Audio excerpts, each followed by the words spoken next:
Welcome back to another episode of Harmonious at Lunch, the show that fuels your business success. I'm Brandon Gano, your host and guide through the world of harmonious business growth. Today, we're unlocking powerful strategies with industry experts to help your business thrive. If you're a business owner, entrepreneur, or executive, you are in the right place. Join me and our incredible guests today on the journey to clarity, growth, and success. It is time to revolutionize your approach to business. Let's dive in with another episode of Harmonious at Lunch.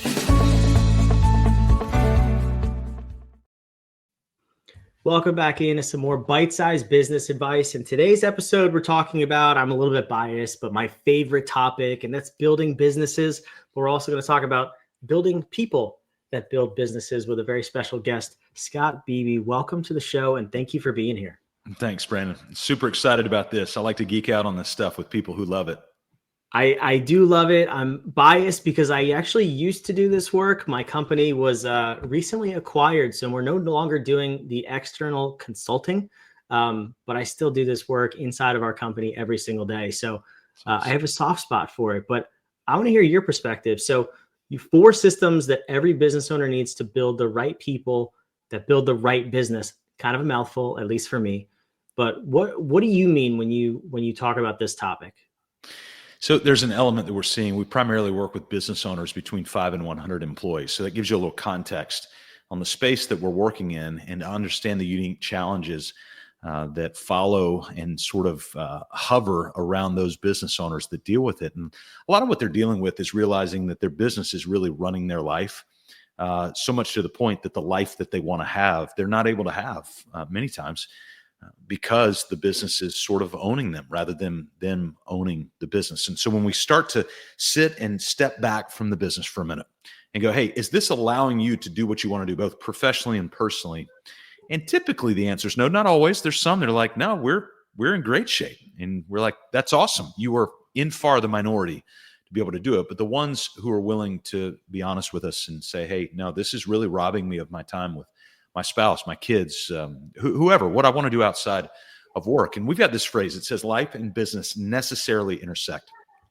And if we want to create a business that then creates the life that we want, our vision story actually starts with family and freedom and not with the business finances, because the finances are kind of nothing if you don't have a vision for what you're going to do with your family and your freedom with that. So we actually start our business vision with the family. And that doesn't mean you've got to be married or have kids. You could be in whatever stage of life you are as an adult, but understand that your life and your business need to complement. They need to work together. And we found that a lot of that, once we can categorize it in those 4 systems that we talked about, within the 4 pain points that we talk about all the time, that's when we can start to see some clarity and go, okay, how do I build process around that to create what we call the RPMs of great leadership? Repetition, predictability, and meaning. And so once we start getting in that flow of the RPMs within those systems and the pain points, now the clarity starts to flow. I love that. And it makes complete sense, right? Like, how are you going to get somewhere if you don't know where you're going? Which is Alice in Wonderland, I think, probably the most famously said that, right? But people don't come to you because they want a better life's purpose or business vision. I'm quite certain.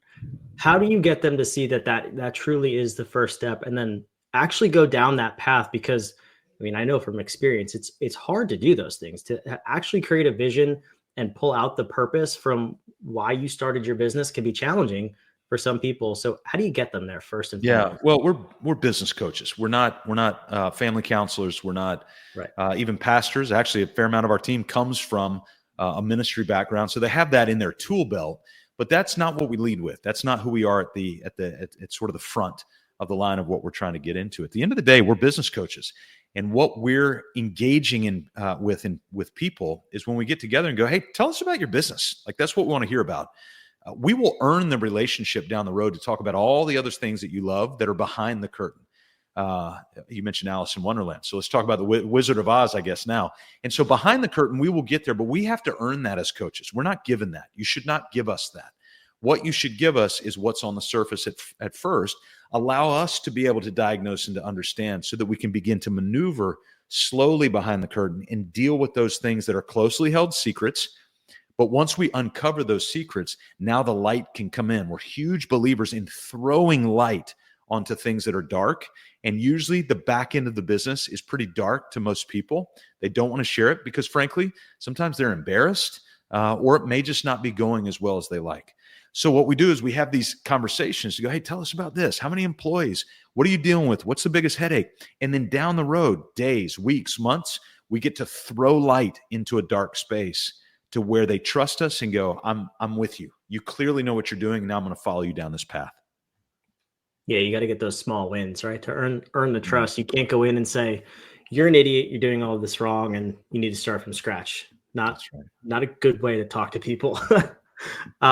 Okay, so once you get inside the walls, you start to uncover this stuff, you throw the light, as you said. What are the 4 systems that you're talking about here? Yeah. So every business has 4 systems. Actually, we need to think through a business as a constructed organism, a constructed entity. It's not just a blob that's out there. And so we work with a ton of construction companies. So we tend to lump these into construction metaphors.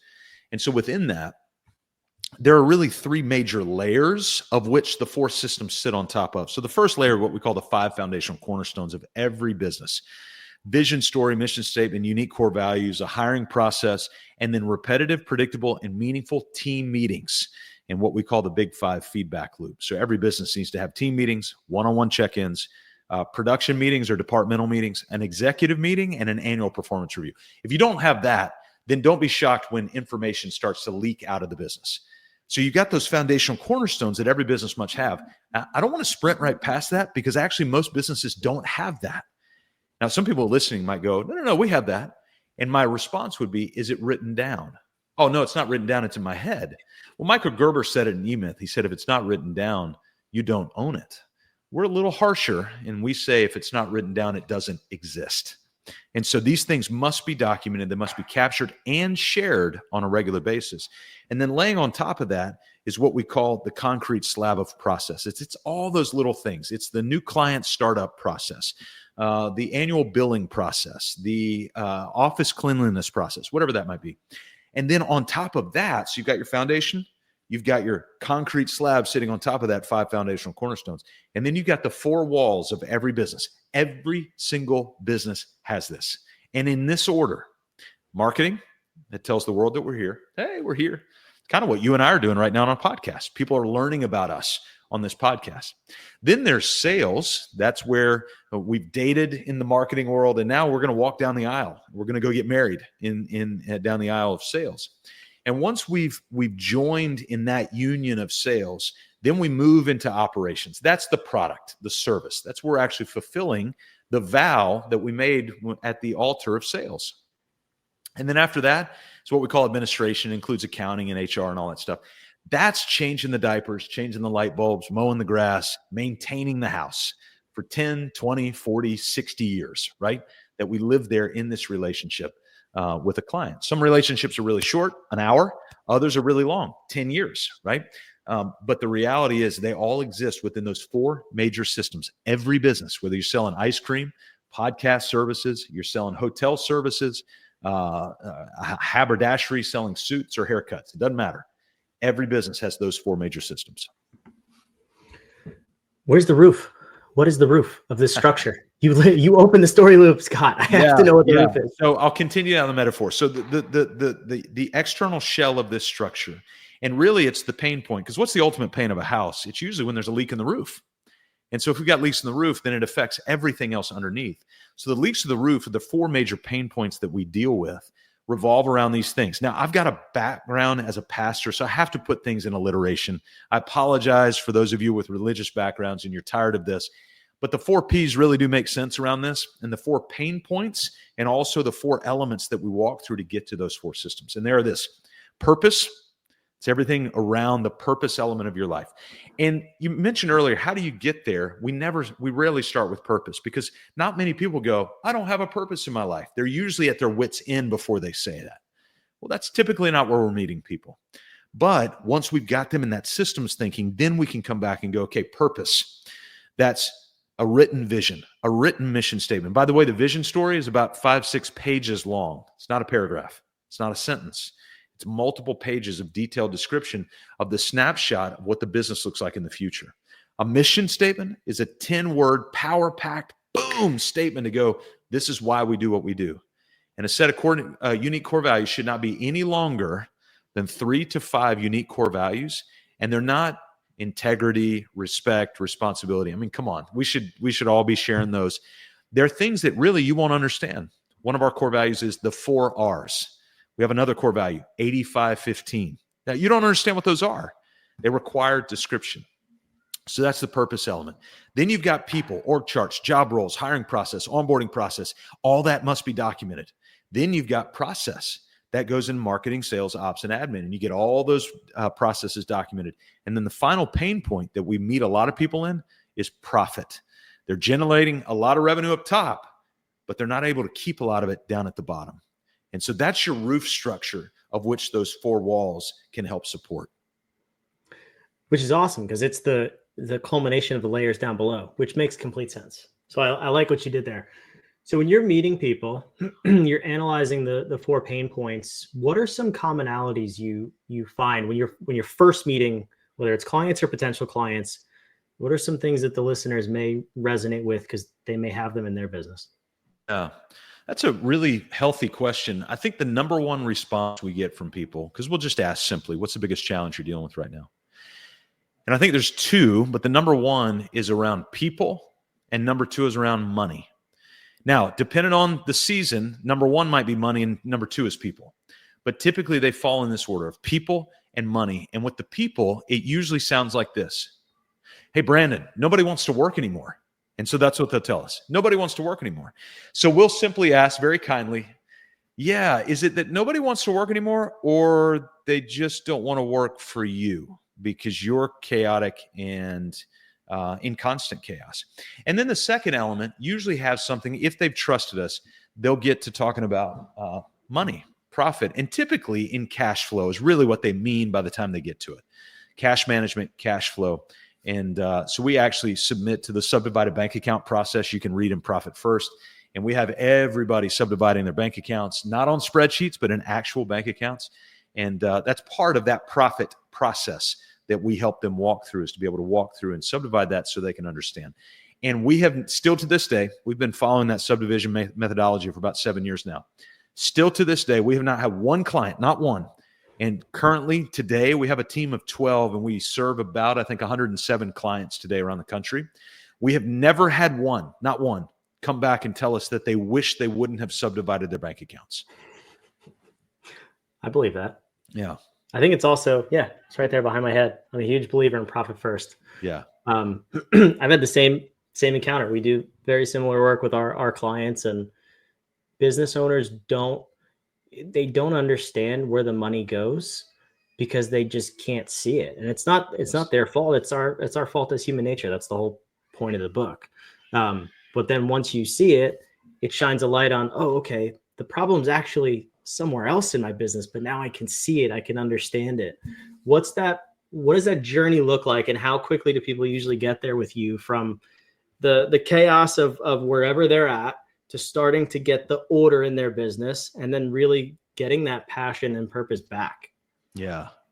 So what we've learned over time, we've got a 3-year coaching roadmap that we walk our clients through that follows this methodology of base camp, first mountain, and second mountain. I won't go into all the details of that, but typically in that base camp phase, it's usually about a year and a half, because that's where we're installing all of the tools for a business owner to be able to climb these mountains that we're going to take them on.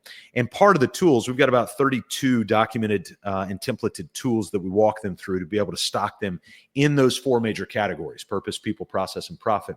And as we do that, we really start to see the fog clear within just a couple of months, because there's so much that's muddy. It doesn't take much to kind of clear off the windshield to some degree. But then the car is not functioning well. So we can see out the front window relatively clearly. But instead of the car running attuned at 78 miles an hour, we actually have to slow it down just a little bit so that we can work on it while it's still moving, but we can work on it and begin to tweak those things in. So I would say usually in the area of about 6 to 7 months is where we'll start getting feedback going, oh my gosh, I had no idea what I didn't know. And by a year and a half, by the time if they've done what we've asked them to do, we have 2 rules in our business for our clients. Number 1, you have to do everything we ask you to do. It's rule number 1. And rule number 2 is you have to have more money coming in than's going out. If you're generating 100 grand worth of revenue a year, we can't help you do that. So you got to have more money coming in than's going out. But typically by that time, they're screaming at year one in 1.5, going, all right, I'm ready. I love it. Did you say screaming because you just heard the zoo animals behind me scream at the same time? I apologize for you listeners if you heard that too, but Scott, I love this. We've only scratched the surface in this episode, but I want to end it with something that, you mentioned alliteration. No sermon would be complete without alliteration. And the second thing is a powerful question that gets the audience to think about why they came here. Why did you come to church this morning? So I want you to ask the listeners that question. And it's, what is a question that you wish more people would ask before they started on this journey that would set them up for success, maybe sooner along that roadmap, or maybe bigger success when they get down the road? What is that powerful question? So this one is really, really easy for me. It is actually the first question we ask when we're on a sales call with a potential client. And we ask it for a reason. And so here's the question. What do you want? And that's the simplicity of the question. It's not what did your mom want for you when you were 12. It's not what does your spouse want, although those probably need to align at some point. Not what do your friends expect you to have. What do you want? And once you can sit down sort of in the clarity of that moment and genuinely answer that question, now we can get started. But until you've got the courage to be able to answer that question in a way that's meaningful to you, then it's going to be really hard to get started. It's also it's not what do you not want? It has to be, because I've noticed people are really good at telling you what they don't want, but it's very complicated to get them to tell you what they actually do want. That's right. I love this. Scott, where can the listener reach out, learn more about you, and help you grow their business? Yeah, we've got a lot of helpful things going on at mybusinessonpurpose.com. And if you just go there, and also if you go to mybusinessonpurpose.com/healthy, we actually have about a 5-minute healthy assessment that you can take. If you want to do a metric evaluation of the back-end systems health of your business, for what we talked about around those systems and all the 4 Ps and all that kind of stuff, it'll actually give you a numerical value of the health of your business if you go there. So just go to mybusinessonpurpose.com/healthy. That's so great. It's on the screen. It's down in the show notes below, wherever you're watching or listening. Scott, this was fantastic. Thank you so much for being here. Yeah, man. Thanks for putting this together. It's a lot of work to put on a podcast, Brandon. I'm really grateful you would allow me to be on. It's a labor of love because we're helping the people grow their businesses. And not only do we put out 1, we put out 5 a week. So you, the listener, you better subscribe, because we want to help you build a more harmonious business and life. Build your business on purpose. Go visit the show notes down below. Check out Scott. Maybe he can help you grow your business. It's not a maybe. He definitely can, as long as you're willing to opt in and do the work. We'll see you on tomorrow's episode of Harmonious.